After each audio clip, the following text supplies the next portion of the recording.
Your love is kind. Your love is patient. You fill my heart with so much peace and joy. Oh, your arms, come on, you make my life.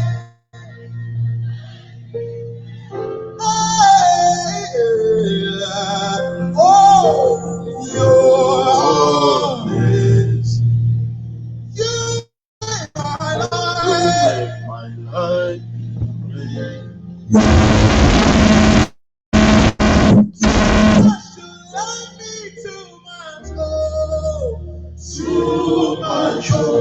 Too much, excess love.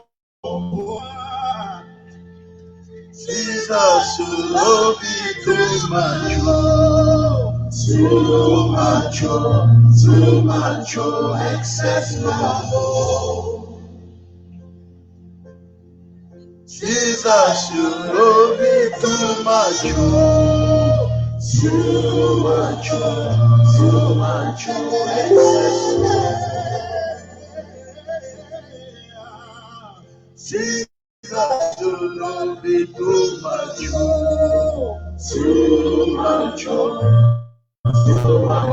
excess love. Your love is kind.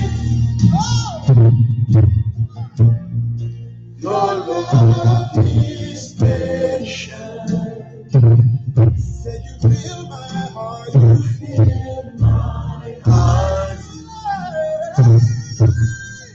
with so much peace and joy. Thank you, Jesus. Your amazing. Come on, you make my life feel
Oh Seigneur, merci.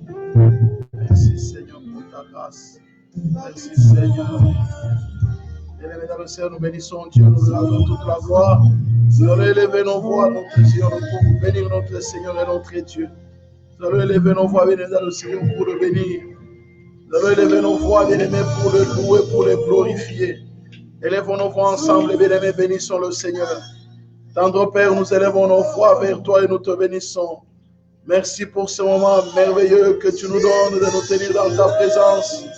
Merci Seigneur pour ta grâce. Merci Seigneur pour ton amour. Merci Seigneur pour ta bonté, pour ta bienveillance. Nous te bénissons et nous te glorifions, grand roi de l'univers. Merci d'inonder nos vies de ta vie éternelle et Dieu Tout-Puissant. Nous te bénissons, nous te louons et nous te célébrons, grand roi de l'univers. Merci d'inonder nos vies de ta vie, de glorifier ton nom, de manifester ta gloire dans tous les détails et tous les aspects de nos vies. Nos yeux sont fixés sur toi, grand roi de l'univers. Merci de venir, éternel notre Dieu, nos vies, de glorifier ton nom parmi nous. Que la gloire te revienne au nom de Jésus. Nous t'avons ainsi prié. Merci Seigneur. Alléluia. Merci, grand roi de l'univers. Au nom de Jésus. Merci Seigneur. Voilà, bien-aimés. Bonsoir, bonsoir tout le monde. Que le Seigneur vous bénisse. Bonsoir, bonsoir tout le monde. Soyez bénis, bien-aimés dans le Seigneur. Voilà, donc nous allons, comme depuis un certain temps, nous sommes en train, bien-aimés dans le Seigneur, de parler de la famille. De la famille. Très important. Et donc, nous avons dit, bien-aimés dans le Seigneur, que la famille est l'institution, bien-aimés dans le Seigneur, divine. La famille. C'est Dieu qui est l'auteur de la famille, bien-aimés dans le Seigneur. Seigneur, merci de bénir encore nos familles respectives pendant que ce temps, nous sommes là en train de parler de la famille, de bénir les familles, Seigneur notre Dieu, qui sont en conflit, les familles qui sont en détresse, les familles qui attendent ton intervention. Tendre Père, je prie que tu bénisses toutes les familles dans le monde entier. Merci pour ta grâce au nom de Jésus. Amen. Voilà, bienvenue dans le Seigneur. Donc, nous voulons d'abord parler de la famille dans le Seigneur, c'est parler du mariage. Pourquoi? Tout simplement parce que Dieu a créé Adam et Ève et il a créé le mariage. Il a créé aussi la famille. Donc, du mariage est issue la famille. Que ce soit le mariage, que ce soit la famille de le Seigneur, le but ultime, c'est l'accomplissement de la volonté de Dieu. C'est le but ultime de le Seigneur du mariage. L'accomplissement de la volonté de Dieu. Dieu a voulu venir dans le Seigneur que l'homme puisse accomplir, n'est-ce pas, venir dans le Seigneur, sa volonté, de manière à ce que le plan de Dieu puisse s'accomplir ici sur la terre des hommes. Donc ça, c'était la volonté de Dieu, bien-aimé dans le Seigneur. Dieu voudrait à ce que les choses se fassent selon sa volonté. Et nous réalisons combien il est très important, bien-aimé dans le Seigneur, que l'homme prenne conscience que Dieu veut, bien-aimé dans le Seigneur, accomplir sa volonté ici sur la terre des hommes à travers l'homme. Et donc, nous revenons encore sur ce point-là, parce que nous sommes en train de parler de la famille. Si nous lisons la parole de Dieu, bien dans le Seigneur, dans la parole de Dieu, n'est-ce pas, nous réalisons que le mariage, bien aimé, est censé être considéré comme la forme de base, hein, la forme de base de tout rapport entre l'homme et la femme.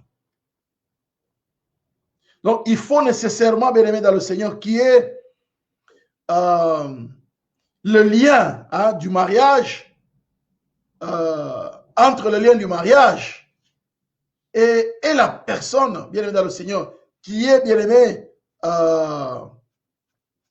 entre le mariage et la personne, qui est un lien. Voilà ce que je voulais dire.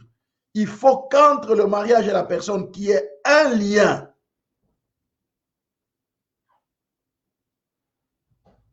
Sinon, le mariage n'a pas de sens. Hein. Donc, les buts, n'est-ce pas, bien dans le Seigneur, de la relation conjugale a été voulu par Dieu comme étant une institution. A été voulu par Dieu comme étant une institution. Et donc, on peut par là dire que le mariage est une institution voulue par Dieu et dont les buts, bien aimés dans le Seigneur, est d'aider le conjoint à s'assurer mutuellement, n'est-ce pas, dans l'amour et dans la fidélité.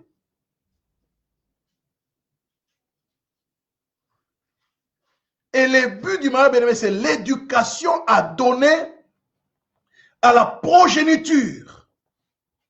Donc, il y a l'assurance mutuelle entre le conjoint et la prise en charge des enfants issus de cette union. Cette prise en charge, bien aimé, est à toutes les dimensions, sur le plan spirituel, sur le plan éducationnel, sur le plan matériel, sur le plan financier. La prise en charge. La prise en charge, pourquoi? Parce que finalement, les buts de ce mariage-là, si nous lisons la parole de Dieu, dans Genèse 1, le verset 27 à 28, n'est-ce pas bien dans le ciel? Dieu créa l'homme à son image. Il le créa à l'image de Dieu. Il créa l'homme et la femme. Dieu le bénit et Dieu leur dit, soyez féconds, multipliez, remplissez la terre et la assujettissez. Et dominez sur le poisson de la mer, sur les oiseaux du ciel et sur tout animal qui se met sur la terre. Quel était le but de le Seigneur? Dieu a voulu, n'est-ce pas, bien-aimé, que la race humaine ne puisse pas s'éteindre sur la terre, que la race puisse, bien-aimé dans le Seigneur, se perpétuer. Donc la continuation de la race humaine.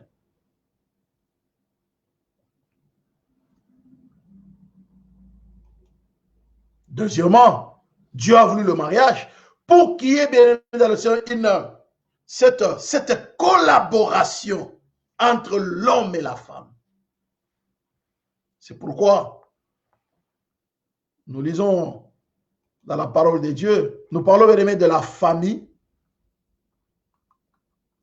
Je dis bien, nous parlons de la famille et ce principe fondamental. La famille selon Dieu et ses principes.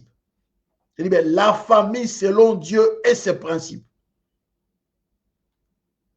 Alors, dans Genèse 2, le verset 18, il dit que l'Éternel Dieu dit, il n'est pas bon que l'homme soit seul, je lui ferai une aide semblable.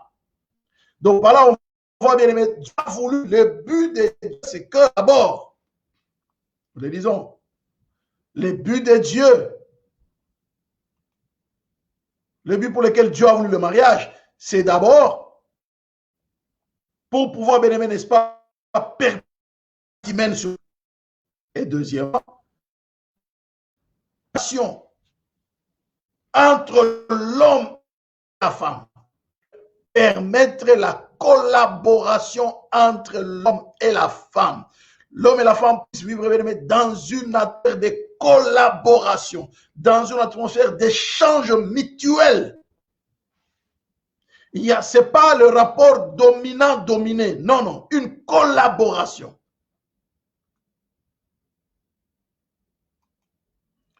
Genèse 2, le verset 24 dit, c'est pourquoi l'homme quittera son père et sa mère, s'attachera à sa femme, et ils deviendront une seule chair.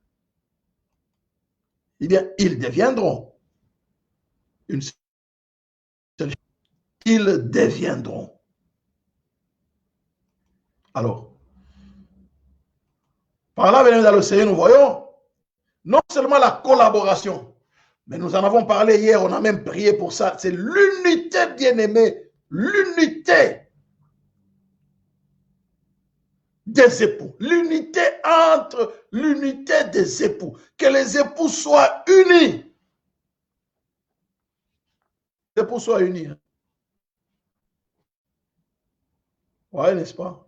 Le quittera son père et sa mère, s'attachera à sa femme.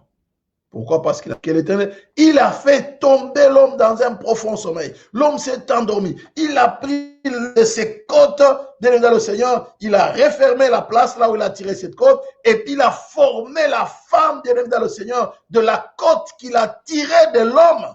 Et c'est ainsi qu'il va amener maintenant la femme vers l'homme. Et dès lors que l'homme a vu la femme, il a fait une déclaration poétique. Voici cette fois celle qui est os de mes os, chair de ma chair.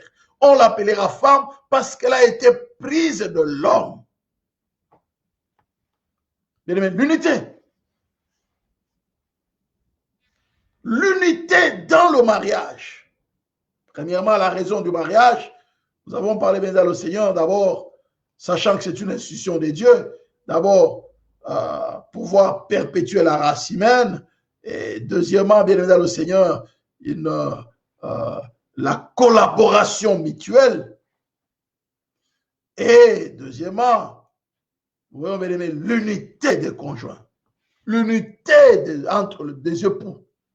Ils doivent être unis. Pourquoi? Parce que si vous lisez 1 Corinthiens 11, le verset 12 nous dit que car de même que la femme a été tirée de l'homme, de même l'homme existe par la femme. Et tout vient de Dieu. Voilà. Donc, l'unité. Très important. Et donc, par la venue dans le Seigneur, nous réalisons que le mariage est fondé, bien évidemment, dans le Seigneur, sur l'engagement, est fondé par l'engagement personnel réciproque de deux conjoints. Lorsque eux-mêmes, ils vont maintenant instaurer, sur base de leur décision, l'union, n'est-ce pas, bien évidemment, dans le Seigneur, conjugale, un engagement total, bien aimé dans le Seigneur, de deux conjoints. Et c'est cet engagement qui va les conduire, bien aimé, à pouvoir, bien aimé, pactiser ensemble, à pouvoir sceller l'alliance dans une institution. C'est cet engagement. D'abord, ils doivent s'engager. C'est cet engagement, bien aimé, qui va les conduire à pouvoir effectivement sceller l'alliance dans une institution quelque part. D'une manière ou d'une autre.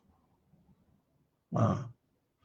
Donc, nous disions tout à l'heure, venu dans le Seigneur, que le mariage, c'est une institution divine,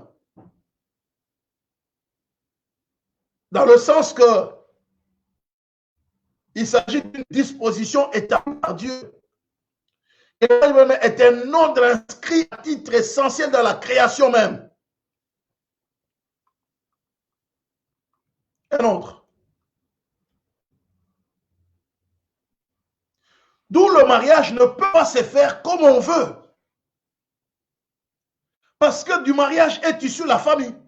Donc le mariage, bien aimé, est censé être confié à des gens qui ont le sens des responsabilités.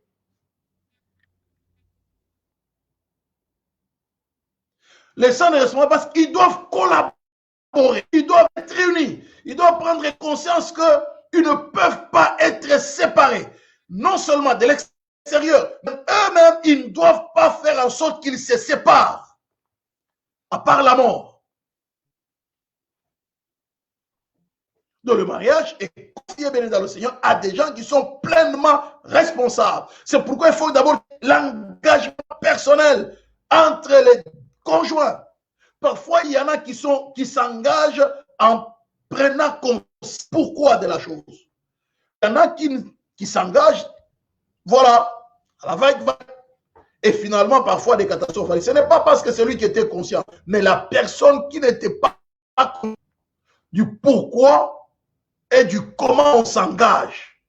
Parce qu'on arrive même à faire des déclarations devant l'autorité de l'État. Devant l'autorité de l'État civil, on déclare des paroles. Et devant l'autorité ecclésiale, on déclare aussi des paroles dont on ne prend plus conscience lorsqu'on veut se séparer. Parce qu'en toute responsabilité, on doit prendre conscience que non, c'est une alliance, c'est un engagement devant l'autorité de l'État civil et devant Dieu. C'est pourquoi, bien dans le Seigneur, les gens qui s'engagent, ils doivent premièrement être responsables. Et dans la responsabilité, c'est arriver à comprendre qu'ils doivent, bien dans le Seigneur, s'accepter mutuellement, se compléter mutuellement dans la faiblesse, que les faiblesses de l'autre soient comblées par la force de l'autre, que la force de bien de l'autre, que la force de l'autre, soit, bien aimé, puisse aller au soutien de la faiblesse. Ils doivent s'aider, bien aimé dans le Seigneur, mutuellement.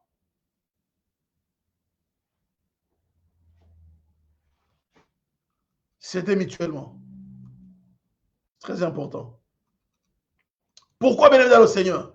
Parce que, bien aimé, le mariage, ce n'est pas d'abord, c'est le mariage chrétien dont je suis en train de parler maintenant. Je parlais de mariage, n'est-ce pas, bien aimé dans le Seigneur, globalement.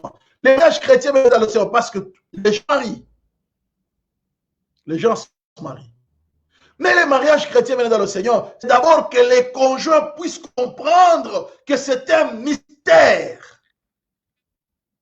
Dès lors qu'on comprend que c'est un mystère, on arrive à prendre conscience que le mariage, bien aimé, c'est un service d'adoration envers le Seigneur. Je vais dire quelque chose qui va même vous choquer. Hein? Je vais vous dire quelque chose qui va vous choquer. Peut-être. Que lorsque l'homme s'unit à la femme dans un mariage chrétien, c'est un service d'adoration envers le Seigneur.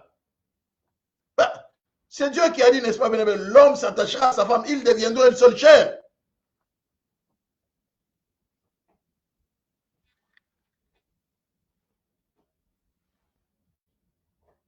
C'est un service d'adoration. C'est une célébration, bien-aimée, de l'œuvre de Dieu dans la vie du couple. On est, bien-aimé, les conjoints doivent comprendre qu'ils sont en train de célébrer Dieu dans leur couple. Que ce soit en s'unissant, que ce soit en étant ensemble, avec leurs enfants, ils doivent prendre conscience qu'ils sont en train de célébrer Dieu. Bien-aimé, le mariage, c'est une célébration, une adoration, une célébration. C'est-à-dire, tel que vous voyez, n'est-ce pas, le dimanche ou comme aujourd'hui, le vendredi, nous sommes là, nous louons Dieu, nous adorons Dieu, nous célébrons Dieu. Le mariage, c'est une célébration de l'œuvre de Dieu dans la vie du couple. Nous célébrons l'œuvre de Dieu dans la vie du couple. Nous célébrons Dieu. C'est ça.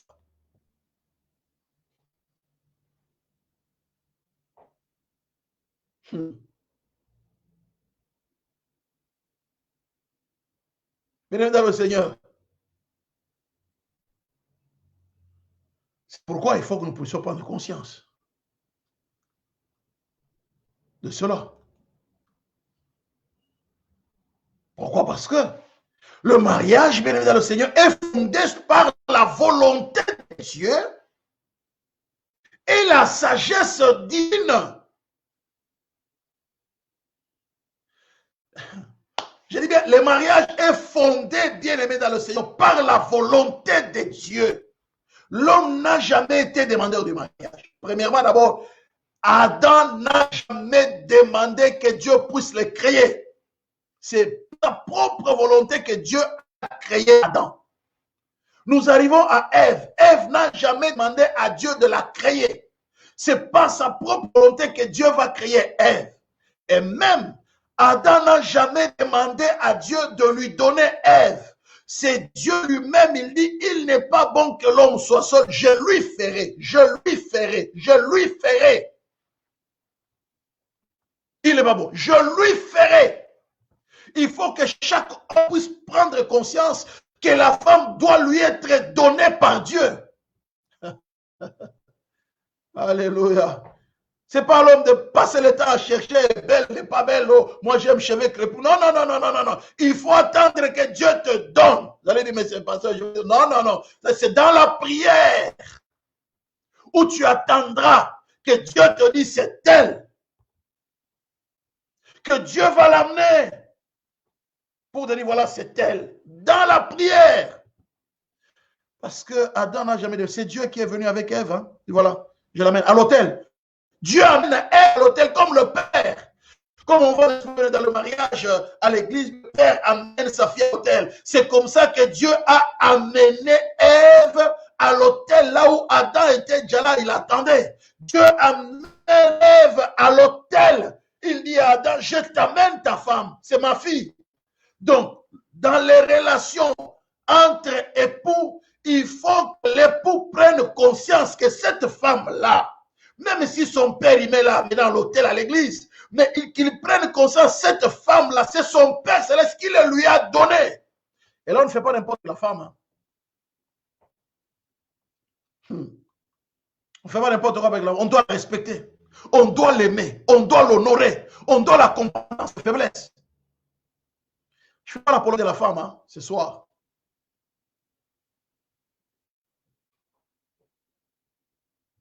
Et c'est Dieu qui va les unir dans sa volonté souveraine, de manière à ce qu'ils puissent faire une seule chair. Et c'est de là, bien aimé, qu'est née l'institution du mariage. C'est de là. C'est de là qu'est née l'institution. Donc, finalement, elle doit être respectée parce qu'il s'agit de la volonté de Dieu. Donc, je ne peux pas casser le mariage n'importe comment.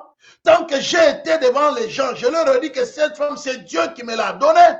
Je ne peux me moquer de Dieu. Je ne peux pas refuser d'adorer, de célébrer Dieu, parce que c'est une célébration. C'est une adoration envers le Seigneur.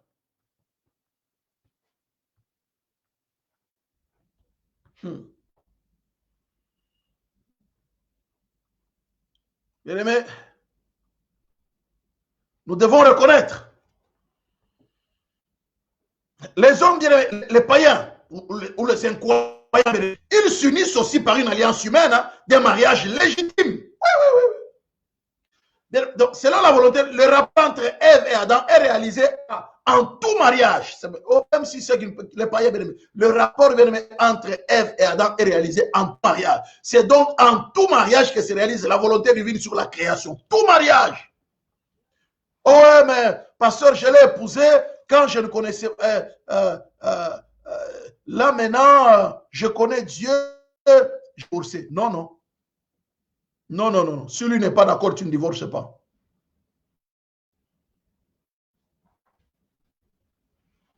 Tu ne divorces pas.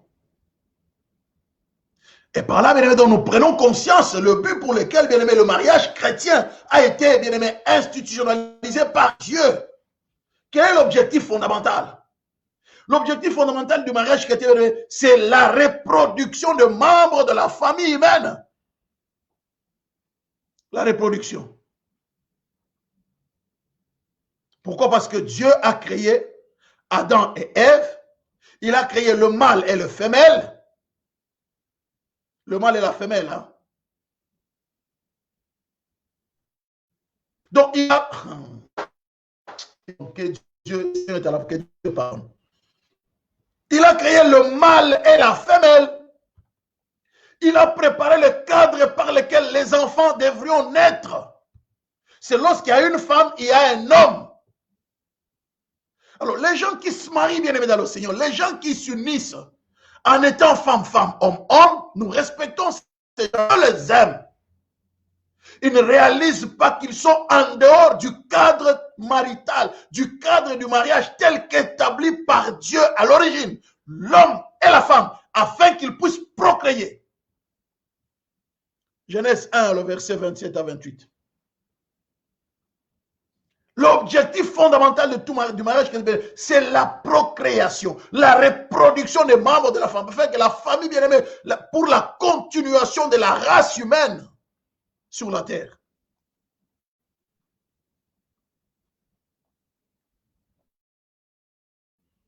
Et donc, le mariage, bien-aimé, reste un mystère qu'on a du mal humainement par la comprendre. C'est compliqué. Vous vous imaginez un père, la séparation a toujours fait mal. La séparation, bien aimé, a toujours été douloureuse. Mais imaginez-vous, lorsque les jeunes gens se marient, ou lorsque les gens se marient, bien aimé dans le Seigneur, le père a la joie de se séparer avec sa fille. La mère a la joie de se séparer avec son fils. Ils vont chanter, ils sont... Le mariage, c'est un mystère. Hein? Pourquoi? Parce qu'ils adorent, ils célèbrent l'œuvre de Dieu dans le couple. Et ils adorent le Seigneur à travers de ce mariage-là. Ils célèbrent Dieu.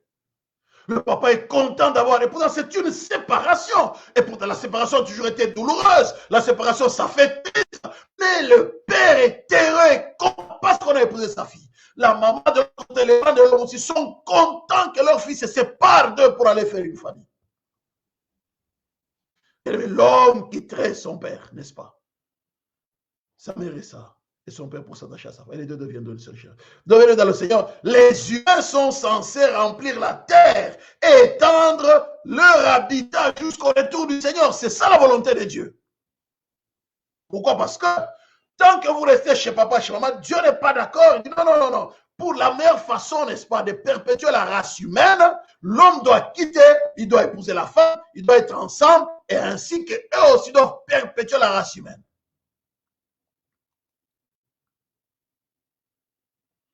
C'est pourquoi, bien évidemment, le Seigneur, pour vous dire que le principe, l'un des principes importants, nous l'avons déjà dit, premièrement d'abord, c'est l'accomplissement, n'est-ce pas, bien-aimé, de la volonté de Dieu. C'est pourquoi, bien-aimé, Dieu permet qu'il y ait mariage, à travers le mariage, qu'il y ait famille. C'est pour l'accomplissement de la volonté de Dieu. L'accomplissement de la volonté. Pas la volonté humaine, la volonté de Dieu. Si l'homme et la femme, les gens comprenaient que lorsque l'homme s'unit à la femme, c'est pour l'accomplissement de la volonté de Dieu, bien dans le Seigneur, il y aurait moins de divorces. Ou presque pas. Moins de divorces ou presque pas. Le deuxième principe, bien dans le Seigneur, c'est de comprendre que malgré cela, c'est vrai, l'accomplissement de la volonté de Dieu, mais parfois, Dieu n'a pas appelé aussi tout le monde au mariage.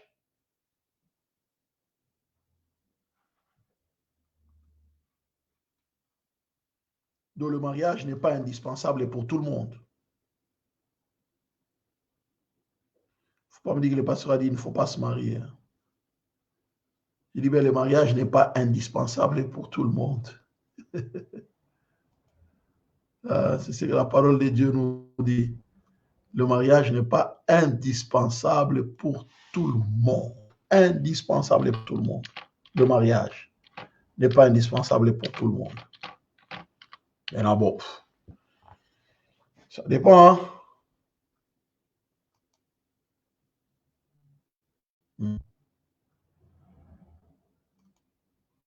Pour tout le monde, du moins. Donc, tout le monde n'a pas besoin du mariage. Le mariage n'est pas essentiel pour tout le monde. Le mariage n'est pas nécessaire. Le mariage n'est pas primordial pour tout le monde. Le mariage n'est pas une obligation pour tout le monde. Pourquoi? Parce qu'il y en a que Dieu a destiné à être célibataire et Dieu se préoccupe de ce gens-là et Dieu aussi a un but à faire avec ces gens-là. Il a un projet à faire avec ces gens-là. Lisons la parole de Dieu dans Matthieu 19, le verset 12. C'est le deuxième principe. Hein? Le mariage, c'est l'accomplissement de la volonté de Dieu. Et le deuxième principe, c'est que le mariage n'est pas primordial pour tout le monde. Car Dieu s'occupe aussi de non mariés pour l'accomplissement de sa volonté sur la terre des hommes. L'apôtre Paul ne s'était jamais marié. Mais lisez la parole de vous allez comprendre que non, il ne fallait pas qu'il se marie, pas ça, ça allait être un mariage, ça allait être un mariage catastrophique. L'homme qui part pour 8 ans, l'homme qui part pour 6 ans, l'homme qui part pour 3 mois. Quelle femme va accepter des situations comme ça? Tout le temps parti. Tout le temps parti. Ouais, hein? C'est compliqué. Hein? Regardez bien. Lorsque nous lisons Matthieu 19, le verset 12. Car il y a des eunuques qui font dès le ventre de leur mère, qui sont dès le ventre de leur mère. Il y en a qui les sont devenus par les hommes. Voilà, bénédiction. Il y a des eunuques qui les sont dès le ventre de leur mère. Il y en a qui sont devenus par les hommes.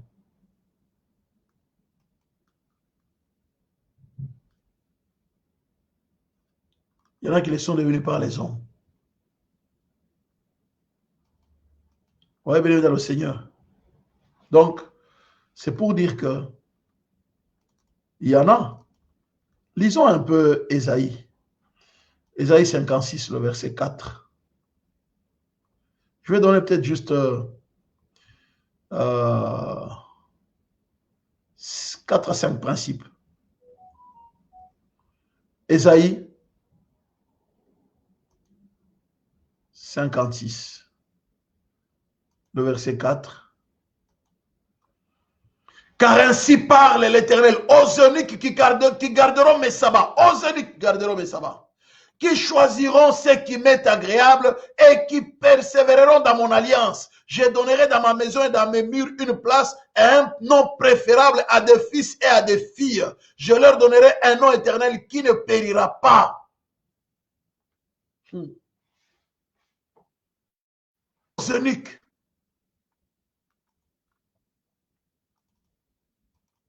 Dieu dit aux eunuques, bien évidemment le Seigneur. Dieu promet. Je leur donnerai un nom qui ne périra pas. Aux eunuques qui sont dans ma maison. Il y en a qui les sont selon les hommes. Il y en a qui eux-mêmes décident, n'est-ce pas, venir dans le Seigneur, de se castrer.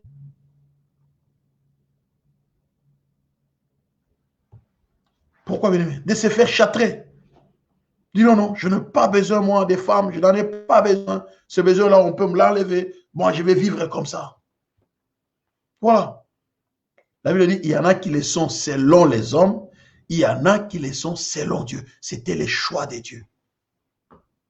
Donc le mariage n'est pas indispensable pour tout le monde.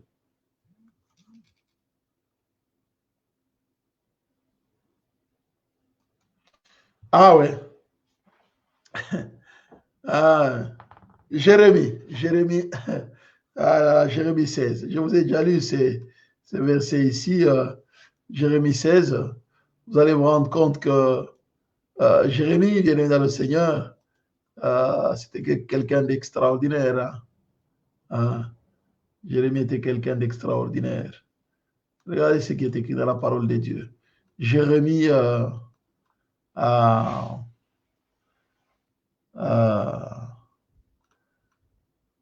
16, le verset 1 à 2. Jérémie 16, 1 à 2. On va voir ce que ça va donner. Jérémie 16, 1 à 2. Je vais juste projeter ce verset-là pour que nous puissions l'avoir. Jérémie 16, 1 à 2.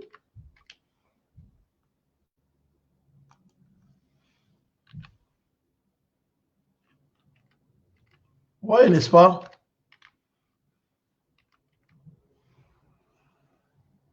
Il dit que tu n'auras pas. La parole de l'Éternel me fut adressée en ces mots. Tu ne prendras point de femme et tu n'auras dans ces lieux ni fils ni fille. Donc, pas de mariage.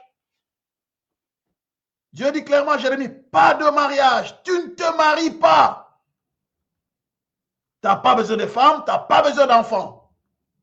Quel est le but? L'accomplissement de la volonté de Dieu.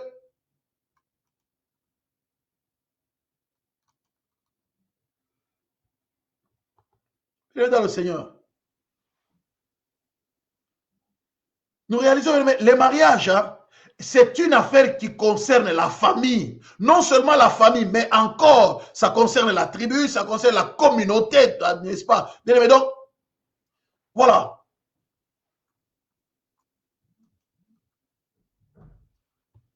C'est pourquoi le choix de la femme devient important, le choix de la femme. Parce que il y a beaucoup d'aspects. Il y a beaucoup d'aspects, bien aimés, dans le Seigneur, dans l'affaire du mariage.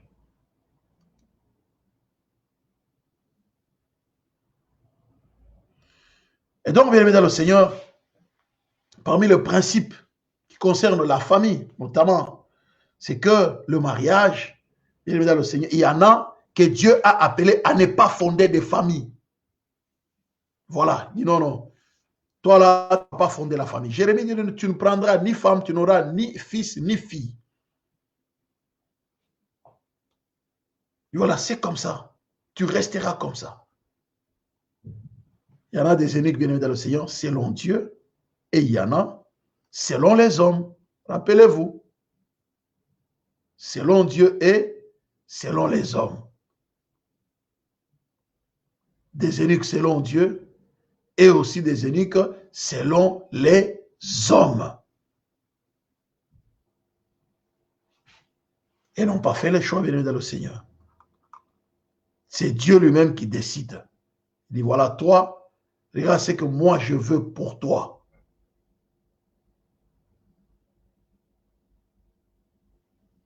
Et donc, le troisième principe, bien aimé dans le Seigneur, c'est, il y en a, bien aimé dans le Seigneur, que Dieu n'a pas appelé à vivre en mariage.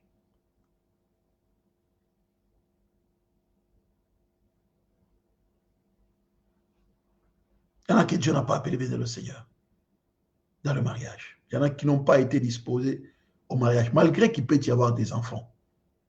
Donc le mariage, bien aimé dans le Seigneur, n'est pas réservé à tout le monde. Il y en a, comme je l'ai dit tout à l'heure ici, mais n'est pas indispensable pour tout le monde. Il y en a, bien aimé, qui peuvent, n'est-ce pas,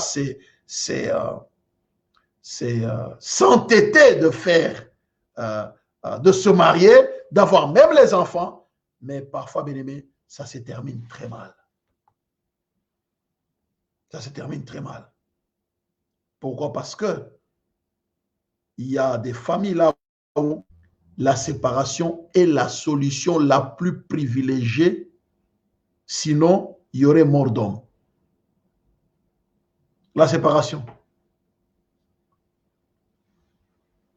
Donc vous pouvez tout faire. Dieu dit non, non, là il faut la séparation.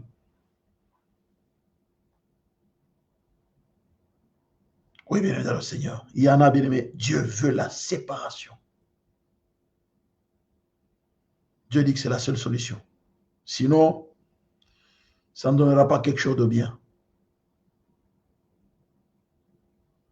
Pourquoi? Parce que on a affaire au conflit, on a affaire au tiraillement, on a affaire, bien évidemment, au déchirement, on a affaire à la violence, on a affaire, bien évidemment, le Seigneur, oui, au conflit permanent. Dans un couple, dans une famille là où il y a un conflit permanent, au point de s'entretuer, parfois, bien aimé, la séparation reste la solution. La séparation. Mais pourtant, ils se sont mariés. On dit, bah, au lieu de vous tuer, autant vous vous séparez, au moins, on vous garderait en vie. La séparation. Les gens qui se battent, les gens qui s'insultent, les gens qui, au point bien aimé de s'entretuer. Non, non, non, non. La séparation. La séparation, bien aimé dans le Seigneur. Genèse 14, 11 à 16.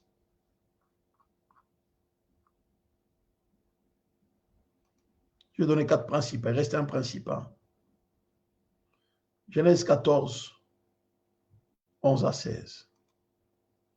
Les vainqueurs enlevèrent toutes les richesses de Sodome et de Gomorrhe et toutes les provisions, et ils s'en allèrent. Ils enlevèrent aussi avec ses biens l'autre fille du frère d'Abraham, qui demeurait à Sodome, et ils s'en allèrent. Un fouillard vint annoncer à Abraham, l'hébreu, celui-ci habitait parmi les chaînes de Mamré, l'Amoréen, frère d'Escol et frère d'Aner, qui avait fait alliance avec Abraham. Dès qu'Abraham eut appris que son frère avait été fait prisonnier, il arma 318 de ses plus braves serviteurs nés dans sa maison, et il poursuivit le roi jusqu'à Dan. Il divisa sa troupe pour les attaquer de nuit. Lui et ses serviteurs, il les battit et les poursuivit jusqu'à Choba, qui est la gauche de Damas. Il ramena toutes les richesses. Il ramena aussi Lot, son frère, avec ses biens, ainsi que les femmes et les peuples.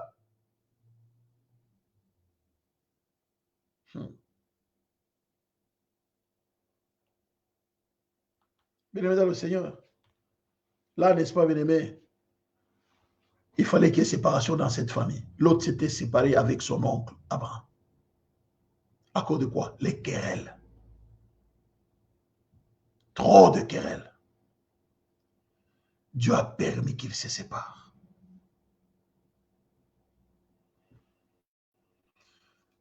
Genèse 21. Le verset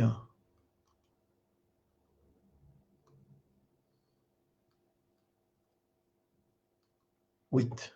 L'enfant grandit et fut sévré, et Abraham fit un grand festin. Les jours où Isaac fut sévré, Sarah vit les rires. Sarah vit rire le fils qu'Agar, l'Égyptienne, avait enfanté à Abraham. Et elle dit à Abraham, chasse cette servante et son fils, car le fils de cette servante n'héritera pas avec mon fils, avec Isaac. Cette parole est plus forte aux yeux d'Abraham à cause de son fils, Mais Dieu dit à Abraham, que cela ne te déplaise pas à tes yeux, à cause de l'enfant et de ta servante, accorde à Sarah tout ce qu'elle te demandera, car c'est d'Isaac que sortira une postérité qui te sera propre. Dieu a dit, il faut qu'il y ait séparation absolue. Dieu a prôné la séparation pour qu'il n'y ait pas conflit. Dieu a compris, n'est-ce pas, qu'il y aurait toujours conflit entre Ismaël et Isaac. Et ça va compromettre son plan divin. Et aujourd'hui, nous voyons qu'il y a les conflits entre les Arabes et les Juifs, bien aimés. Ces conflits existent jusqu'à aujourd'hui. Ils viennent de trop loin. Mais Dieu les a séparés. Pourquoi Dieu les a séparés? Pour l'accomplissement de sa volonté. Donc, il y a des gens, ils peuvent fonder une famille, ils peuvent être mariés, mais Dieu va les séparer à cause parfois des conflits permanents. Ah oui, parfois, la séparation peut être l'unique, je dis bien l'unique solution, l'unique. Sinon, en cas de non-séparation, mes amis, c'est la catastrophe.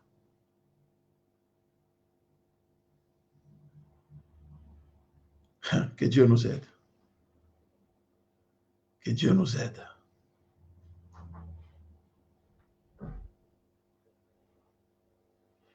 Et donc, le dernier principe, bien sûr, c'est nous connaissons, n'est-ce pas?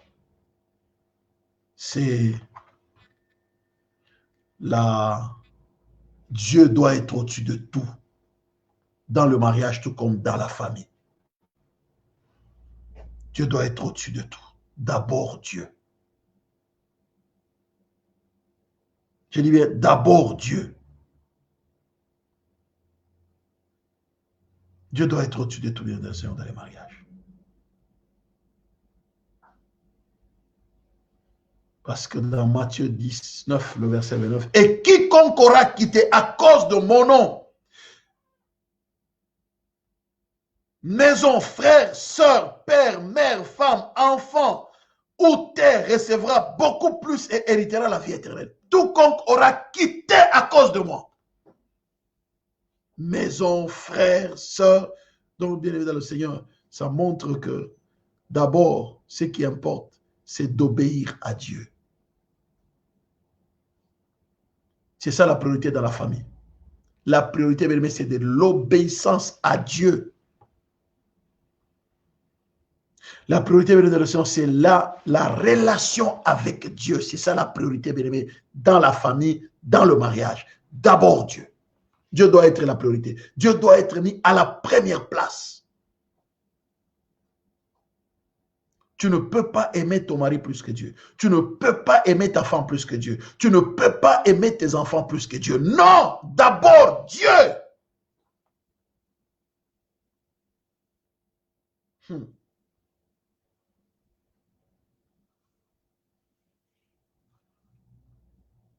Luc 14, le verset 26. D'abord Dieu, venez dans le Seigneur. Regardez un peu. Les gens oublient, hein? Bien aimé, d'abord Dieu. C'est un principe fondamental. D'abord Dieu. Dieu d'abord. Si quelqu'un vient après moi et qu'il n'ait pas son père, sa mère, sa femme, ses enfants, ses frères et ses sœurs, et même sa propre vie, il ne peut être mon disciple. Ah ouais. Il ne peut être mon disciple.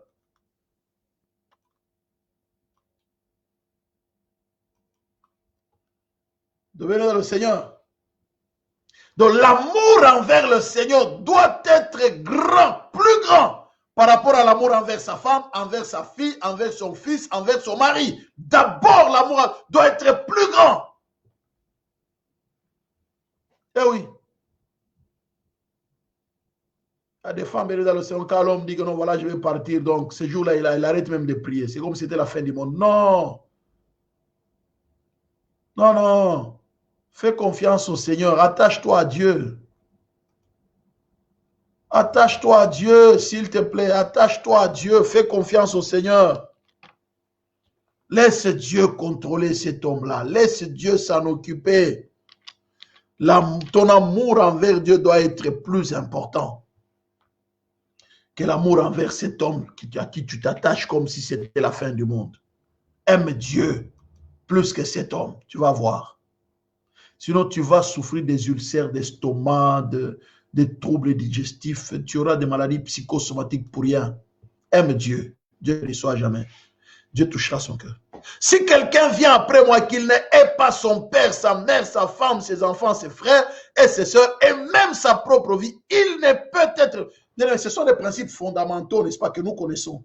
Mais ces principes-là doivent être appliqués. Ce sont les principes de base dans la famille et dans le mariage.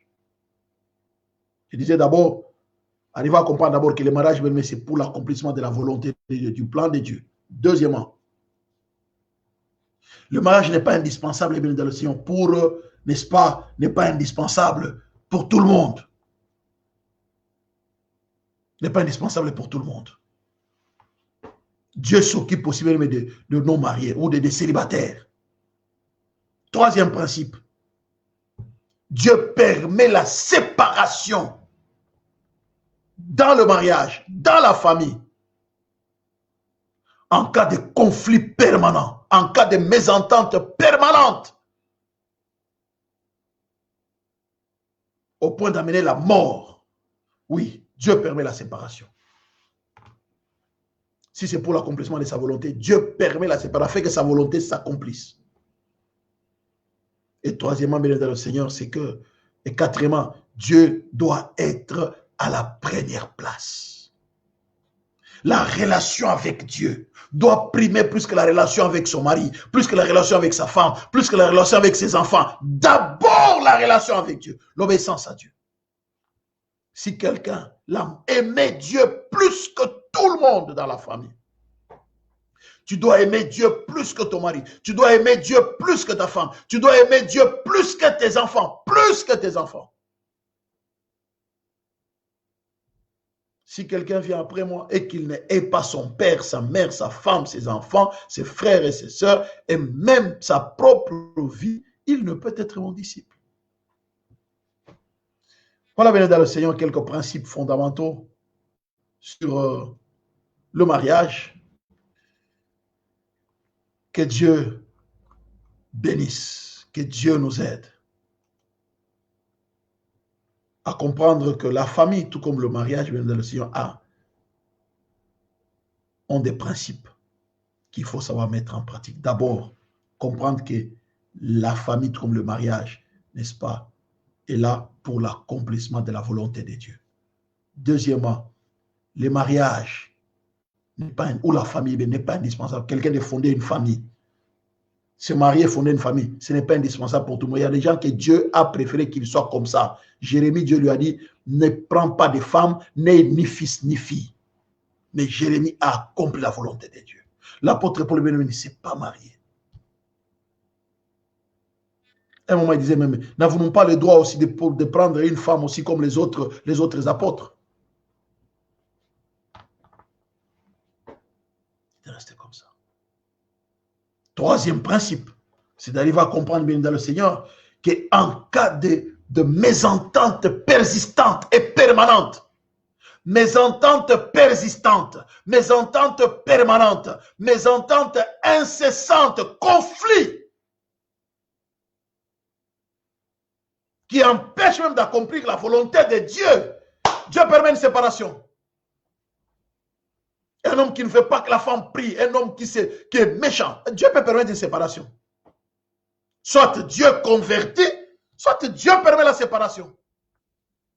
Lorsque ça devient compliqué, oui, Dieu peut permettre une séparation. Rappelez-vous, n'est-ce pas, d'Agar et Abraham. Dieu a permis Lot et Abraham. Dieu a séparé pour que l'autre puisse accomplir la volonté de Dieu. Il l'a séparé avec Abraham. Pour qu'Abraham puisse accomplir la volonté de Dieu, il l'a séparé avec l'autre, afin que le plan de Dieu puisse s'accomplir dans la quiétude, parce que ça commence à perturber un peu. Les conflits qu'il y avait entre leurs travailleurs devenaient un peu embêtants. Et quatrième principe, c'est d'arriver à comprendre dans le Seigneur que la relation avec Dieu est primordiale sur toute autre relation, dans le mariage tout comme dans les couples. La relation avec Dieu est primordiale, l'obéissance à Dieu.